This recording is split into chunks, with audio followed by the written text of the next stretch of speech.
إن الحمد لله نحمده ونستعينه ونستهديه ونتوب إليه ونعوذ بالله من شرور أنفسنا وسيئات أعمالنا من يهده الله فلا مضل له ومن يضلله فلا هادي له أشهد أن لا إله إلا الله وحده لا شريك له وأشهد أن محمدا عبده ورسوله لا نبي بعده اللهم صل على هذا النبي الكريم سيدنا ومولانا محمد وعلى آله وصحبه أجمعين أوصيكم ونفسي بتقوى الله فقد فاز المتقون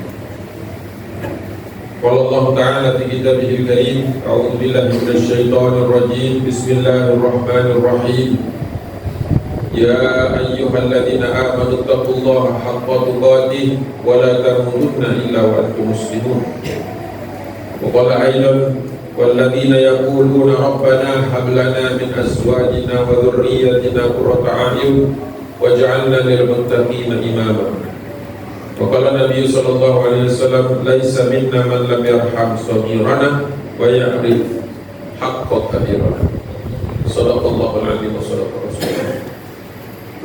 Sidang Jumat yang dirahmati Allah, alhamdulillah dengan izin Allah kita masih bertemu dengan hari Jumat yang mulia ini, yang dengan itu kita berpeluang untuk mendapatkan ampunan Allah dari Jumat sebelumnya. Salawat dan salam tak lupa kita pantaskan, kita panjatkan kepada junjungan kita, suri tauladan kita Nabi Rasulullah Muhammad sallallahu alaihi wasallam yang telah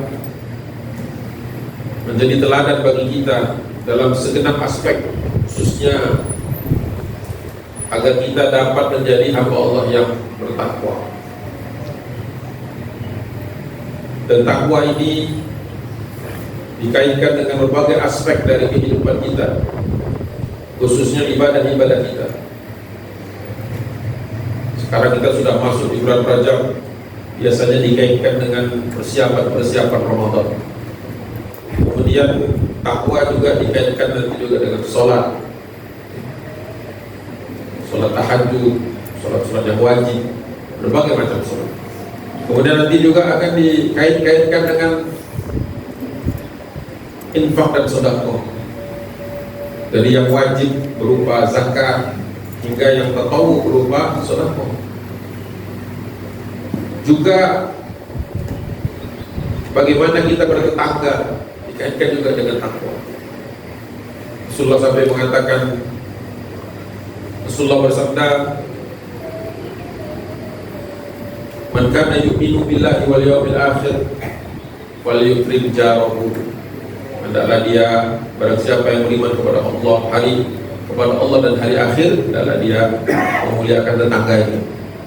Ada di dalam hadis yang lain dengan pembukaan yang sama, man kana yu'minu billahi wal yawmil akhir, barang siapa beriman kepada Allah dan hari akhir, falyukrim dhaifahu, tamunya juga dimuliakan. Banyak sekali.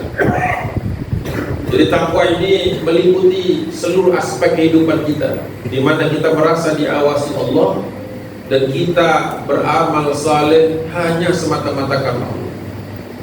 Namun untuk Jumat ini, apalagi baru saja kita meninggalkan liburan sekolah, di mana anak-anak ada di rumah, lebih sering di rumah, baik yang pondok maupun yang tidak.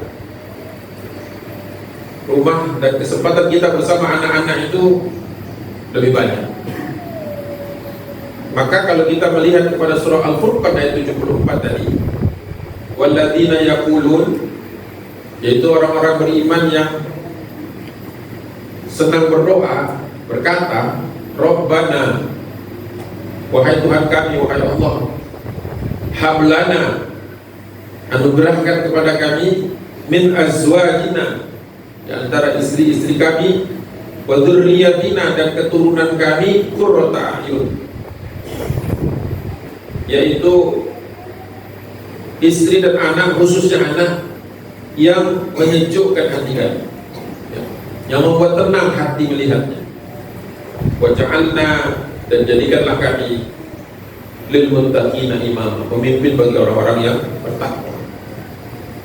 Di dalam ayat yang pendek ini Allah menjelaskan kepada kita betapa pentingnya kita mengupayakan suasana di rumah itu, pendidikan di rumah, suasana di rumah itu yang kondusif, memungkinkan kita mencapai derajat takwa bersama-sama. Kalau qurrata a'yun itu diibaratkan satu pemandangan yang menyejukkan mata, maka dalam tataran amal itu merupakan anak-anak yang soleh dan solehah.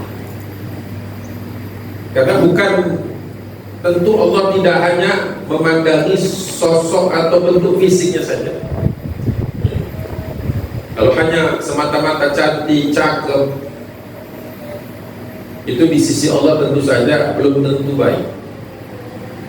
Karena inna akramakum indallahi, kembali lagi kan, takwa lagi. Sesungguhnya yang paling mulia di antara kalian di sisi Allah yang paling bertakwa. Jadi balik lagi ke ciri-ciri fisik itu, sekalipun itu diakui keberadaannya, tapi bukan yang utama.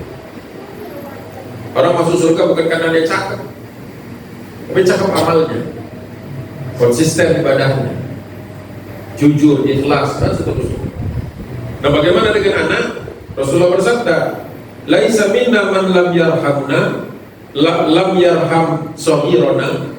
Tidak termasuk golongan aku, kata Nabi, tidak termasuk golongan kami, barang siapa yang tidak mampu ya bukan tidak bisa, karena semua kita bisa. Man lam yarham shaghirana, mengasihi anak kecil, dalam konteks anak kita, dan juga mungkin secara umum semua anak-anak. Dan yang kedua cirinya, kata Nabi, wa ya'rif haqqa kabirana, yang kemudian dia tidak mengetahui dan tidak bisa menempatkan kemuliaan orang tua. Jadi timbal balik. Jadi seorang itu akan mudah menyayangi anak-anak adalah ketika dia waktu masih kecil disayangi, dan dia mudah mengasihi orang yang sudah tua kalau dia merasakan mendapatkan curahan kasih sayang. Itu timbal balik. Dalam Islam ada hukum kausalitas. Sesuatu terjadi, ada penyebabnya, ada sunatullah. Dan kalau sunatullah ini terpenuhi, maka besar kemungkinan akan terjadi, sekalipun tentu di situ ada kehendak Allah akhirnya. Sedang cuma yang dirahmati Allah Subhanahu wa taala, sekali waktu ada orang dari pedalaman, disebutkan di dalam hadis yang diriwayatkan oleh Bunda Aisyah, ja'a Arabiyun. Arabiyun itu adalah orang yang Arab busuk gitu, orang dari kampung. Maksudnya dia jarang ketemu Nabi, jadi betul-betul menyempatkan mendatangi Nabi. Ila Nabi sallallahu alaihi wasallam, datang kepada Nabi sallallahu alaihi wasallam. Faqala, dan dia bertanya, atuqabbiluna sibyanakum fama nuqabbilu. Dia bertanya kepada Nabi, apakah benar engkau membiasakan memeluk dan mencium, tanda mencurahkan kasih sayang, kepada sibyanakum, anak-anak kecilmu, anak-anak keturunanmu, orang anak kecil yang masih muda pada umumnya.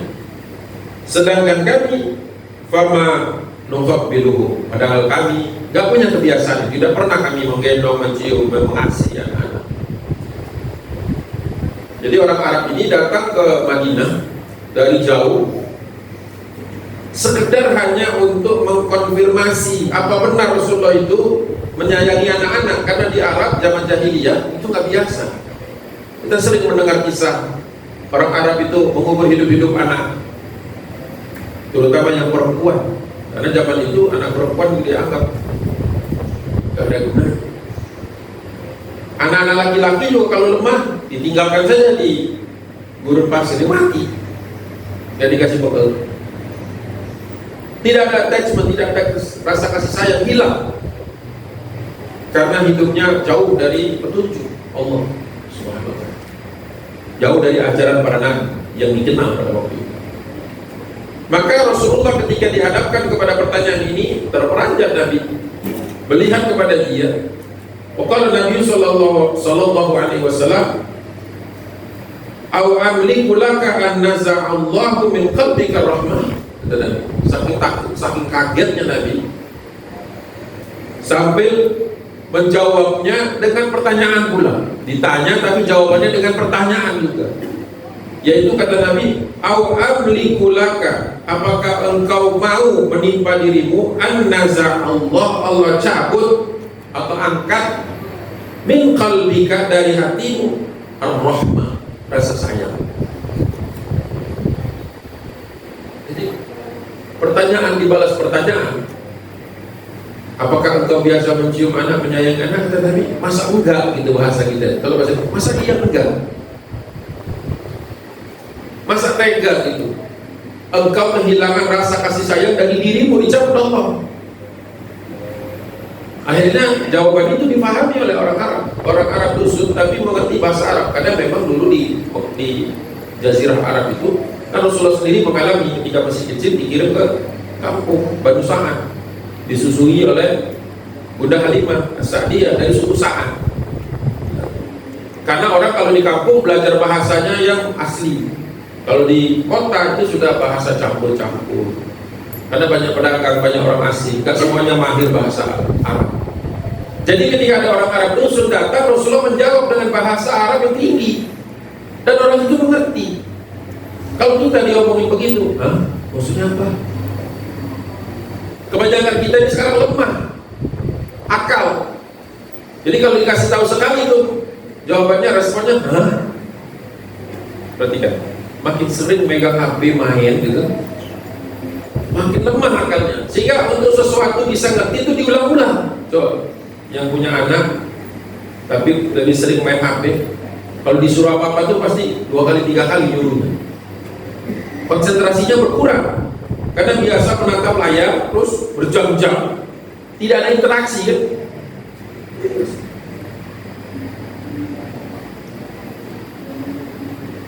Jadi sedang dimana dirahmati Allah Subhanahu wa taala, di samping kita harus ngurusin masalah gadget ini, harus ada string, masalah waktu, jam, nggak bisa kita biarkan.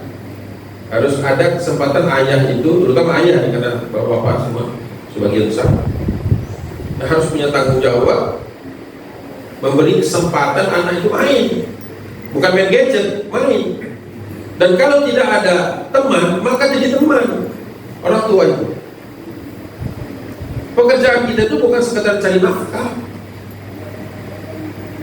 Kalau nafkah bisa dicari, tapi anak mainnya, ini kita kan cari nafkah, kita kasih makan, kita kasih sekolah, sebagainya kan, fisiknya dan sebagainya. Tapi dia mainnya sama orang lain, maka akhlaknya, sifatnya ngikut yang sering main sama dia.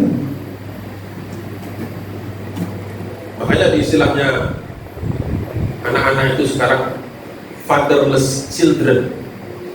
Anak-anak punya bapak, punya bapaknya secara fisik biologis, tapi seperti tak punya ayah, kayak anak yatim. Makanya sekarang banyak psikolog mengingatkan, jangan kamu punya anak di rumah tapi kau perlakukan dia sebagai anak yatim. Seperti apa maksudnya? Gak pernah diajak ngomong, gak pernah diajak main, dia gak punya sahabat. Bapaknya itu sosok yang asing bagi dia. Tukang kebun dekat ya, karena tukang kebun ajak ngobrol. Tukang ojek teman dekat karena tiap kali bolak-balik ngobrol. Bapaknya gak pernah ngobrol. Akhirnya dia lebih dekat kepada orang lain daripada bapaknya yang seharusnya dia lebih dekat kepada ayahnya. Ayah kandung sekaligus juga harus jadi ayah ideologis gitu. Ayah yang menanamkan nilai, ayah yang memberi contoh, ayah yang bercerita. Makanya sebelum jadi ayah itu sebenarnya persiapannya harusnya matang, bukan. Dan kita juga keliru kadang-kadang, ada calon besan datang ya kan, calon menantu datang yang ditanya melulu masalah duit. Jadinya semua orang kalau mau menghadap calon mertua, persiapannya hanya pertanyaan, kerja di mana, ada jawaban, selesai, aman. Padahal yang ditanya harusnya, udah siap belum punya anak? Udah baca buku belum tentang psikologi anak? Sudah tahu kisah-kisah Nabi belum? Bagaimana Rasulullah masih kecil? Karena menjadi ayah bukan sekedar ngasih makan, ya kan? Bukan hanya itu. Jadi sidang Jumat yang berbahagia, nanti kita ini akan kembali lagi kan kepada Allah. Inna lillahi wa inna ilaihi raji'un. Pasti kembali kepada Allah. Ketika kita kembali kepada Allah itu pasti kita ada yang ditinggalkan. Ketika ditinggalkan nantinya akan menjadi catatan. Makanya idza mata ibnu Adam, jika meninggal seorang anak Adam, inqata'a, terputus amaluhu, semua amalannya illa min talatin, kecuali 3. Pertama, sedekah jariyah. Sedekah jariyah yaitu wakaf, ya, atau sedekah yang produktif, yang mengalir terus manfaatnya. Bukan sedekah yang sekali-sekali itu, yang kontinu. Yang kedua, au ilmin yuntafa'u bihi, atau ilmu yang bermanfaat, ada manfaatnya buat orang lain. Makanya ilmu-ilmu dasar itu harusnya orang tua yang ajar, membaca huruf, ya, berhitung, itu harus ilmu dasar yang mengajarkannya orang tua, jangan kasih ke guru. Bukan kita itu, anak sendiri, apalagi sampai ngajar anak sekampung, masya Allah. Yang kedua, au ilmin yuntafa'u. Yang ketiga ini yang menjadi fokus kita hari ini, au waladin sholihin, atau anak yang soleh, yang tadi qurrata ayun, yang akhlaknya bagus, soleh dan soleha, ibadahnya baik, dan seterusnya. Au waladin sholihin, tapi ada tambahannya, yad'ulah, yang mendoakan. Anak kita mau doain kita itu harus di training, bukan disuruh. Contoh, ada yang sakit, yuk nak kita doain yuk. Apa, imam sakit, pak imam, pak haji sakit, atau tetangga sakit, yuk kita doain yuk. Wah, baru membiasakan. Ibu sakit atau bapaknya sakit, yuk kita doain yuk, bareng yuk. Nah, doa. Jangan dipercayakan nanti dia doa sendiri, tapi dibimbing. Setelah berkali-kali, sekali kita dengar gimana dia berdoa, udah bagus tuh, boleh kita anggap. Jangan disuruh, dicontohin, ditemenin, dibarengin. Barulah kita betul-betul insyaallah mempersiapkan dari yang ketiga. Barakallahu li wa lakum fil Qur'anil azim wa nafa'ani wa iyyakum bima fihi minal ayati wa dzikril hakim. Qul qawli hadza astaghfirullahaladzim li wa lakum wa lisa'iril muslimina wal muslimat min kulli dhanbin wastaghfiruhu innahu huwal ghafurur rahim.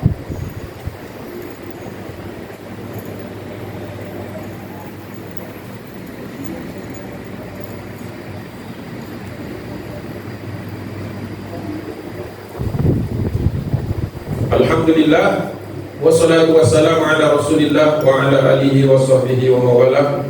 Asyhadu an la ilaha illallah wahdahu la syarika lah, wa asyhadu anna muhammadan abduhu wa rasuluhu la nabiyya ba'dah.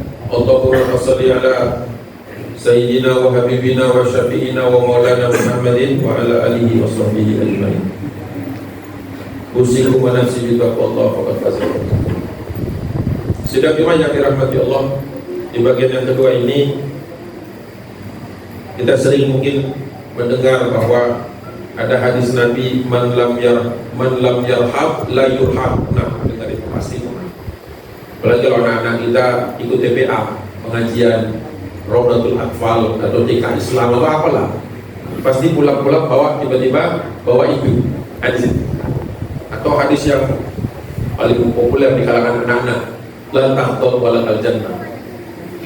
Hadis supaya orang tuanya gak gampang marah, ya, gitu. Tapi pernah tahu gak kita, hadis itu ternyata asbabul wurudnya Nabi SAW sedang mencium Al-Hasan, cucunya Al-Hasan bin Ali bin Abi Thalib, anak dari Ali bin Abi Thalib, dari Fatimah. Ketika dipeluk, dilihat seorang sahabat. Sahabat itu mengatakan, innali asyratan minal walad. Saya punya 10 anak. Saya punya 10 anak, kata dia. Tapi ma qabbaltu minhum ahadan. Tapi saya belum pernah cium seperti ini kau mencium cucumu ya Rasulullah.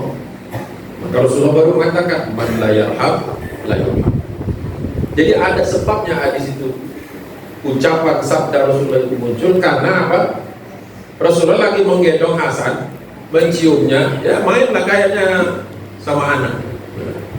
Karena anak Nabi kan udah gede-gede di Madinah, jadi cucunya. Sampai sahabatnya, saya punya 10 ya Rasulullah, belum pernah ada yang saya begitu kan.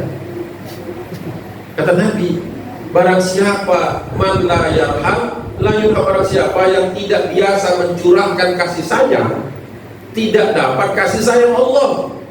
Hadis itu kelihatannya lemah, tapi maksudnya bahasanya itu bahasa yang halus, bukan lemah, halus. Tapi aslinya keras itu. Jangan sampai kita merasa, Ustadz saya gak bisa, orangnya memang saya kaku, kasar. Gak boleh. Gak boleh Anda itu punya sifat kasar, kaku. Gak boleh. Apalagi dalam konteks kepada anak, gak boleh. Sebelum anak mengenal sisi tegasnya kita, dia harus lebih dahulu mengenal sisi lembutnya kita. Makanya urutannya itu basyiran wa nadhiran, ya kan? Kabar gembira baru peringatan, surga baru cerita neraka, dan neraka terus, ancaman terus. Karena itu kayak gak punya apa-apa jadi disayangi, tapi kalau dia melanggar aturan baru tegas gitu. Sayanginya skill dasar kita. Kalau marah kan gak perlu diajarin ya, masing-masing pasti bisa. Tapi kalau berlaku lembut perlu belajar. Maka mudah-mudahan kita doakan sebentar lagi, mudah-mudahan kita semua mendapatkan kasih sayang Allah, karena kita sayang minimum dengan anak-anak kita. Bagi yang jaga masjid, manpot dimanapun berada, jangan suka marahin anak-anak. Bimbing kalau dia mungkin melakukan hal-hal yang kurang pantas dulu. Bimbing, karena dia masih kecil.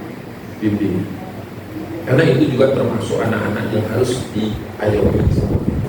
Jangan sampai anak-anak itu jadi malas ke masjid karena kalau ke masjid dimarahin. Jangan. Jadi gimana kalau masjidnya sepi? Siapa yang mau gantian? Siapa yang mau jadi pengurus trauma? Mudah-mudahan kita semua tidak ya seperti itu, dan mudah-mudahan kita semua dimudahkan Allah Subhanahu Wa Taala untuk menjadi ayah-ayah yang lemah lembut, tegas tetap tapi lemah. Baiklah, mari kita sama-sama berdoa, mudah-mudahan doa ini dikabulkan Allah dalam kebaikan. Bismillahirrahmanirrahim. Alhamdulillahirabbil alamin, hamdan naimin, hamdan syakirin, hamdan thayyiban mubarakan katsiran, hamdan yuwafi ni'amahu wa yukafi masidah. Ya Rabbana lakal hamdu kama yanbaghi li jalalika karim azim sultanik. Wassalatu wassalamu ala asrafil anbiya'i wal mursalin wa ala alihi wa ashabihi ajma'in. Allahumma ighfir lil muslimina wal muslimat wal mu'minina wal mu'minat al ahya minhum wal amwat innaka sami'un qaribun mujibud da'wat ya qadi wa ya hajat. Allahumma ighfir lana wa li walidina warhamhum kama rabbawna shighara. Rabbana la tuzigh qulubana ba'da idh hadaytana wa hab lana min ladunka rahmatan innaka antal wahhab. Rabbana zalamna anfusana wa illam taghfir lana wa tarhamna lanakunanna minal khasirin. Allahumma inna ala dzikrika wa syukrika wa husni ibadatik. Allahumma inna na'udzubika min jahdil bala wa darkis syaqwa wa su'il qada wa syamatatil a'da. Allahumma inna nas'aluka salamatan fid din wa afiatan fil jasadi wa ziyadatan fil ilmi wa barakatan fil rizqi wa taubatan qabla al-maut wa rahmatan indal maut wa maghfiratan ba'dal maut. Allahumma hawwin 'alaina fi sakaratil maut wa najatan minan nar wal afwa indal hisab. Allahumma arzuq bi husnil khatimah. Da'wahum fiha subhanakallahumma wa tahiyyatuhum fiha salam wa akhiru da'wahum alhamdulillahi rabbil alamin. Ibadallah, innallaha ya'muru bil 'adli wal ihsani wa ita'i dzil qurba wa yanha 'anil fahsya'i wal munkari wal baghi. Ya'idzukum la'allakum tadhakkarun washkuru 'ala ni'amihi yazidkum wa la dzikrullahi akbar.